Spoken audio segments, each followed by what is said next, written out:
Hello. So, kakagising ko lang and naisipan kong gawin tong video na to.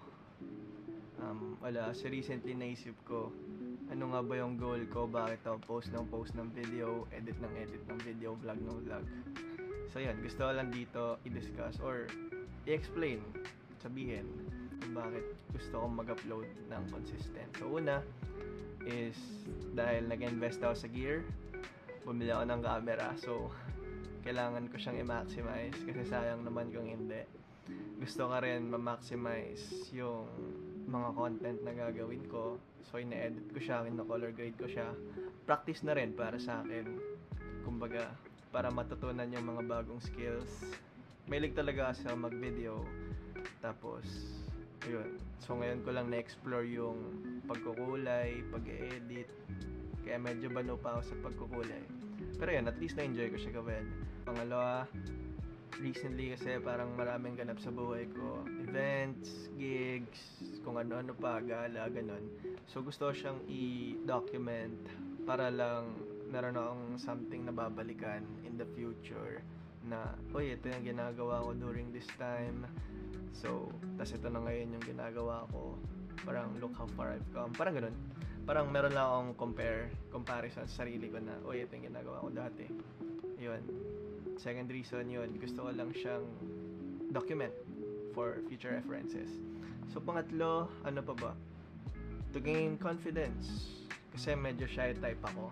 Lalo na may camera, nakakahiya mag-video sa labas. And gusto ko mawala yung pagka-shy type na yun. Kasi, wala, like, what I'm doing is ina-enjoy ka naman. So, ayun, parang gusto ko alisin sa utak ko na, uy, nakakahiya mag-video sa labas, uy, nakakahiya mag-vlog or kung ano man. Gusto ko yan itry, through exposure therapy. Through, ano ba yung exposure therapy? Nakita ko lang din sa TikTok, nabasa ko lang. So, para siyang ginagawa mo ng ginagawa yung bagay na to to the point na naging normal na siya sa'yo. So, parang di mo na siya kinakahiya or parang di ka na nahiya gawin to kasi wala, normal naman to eh. Wala namang mali sa ginagawa ko. So, yun yung third reason. So, fourth. Ano ba yung fourth? Meron pa bang fourth? Sige, isipan ko.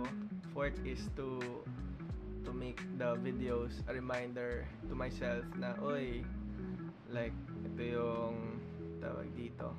Ito yung mga small things na nakikita mo before, like through my eyes, ganun.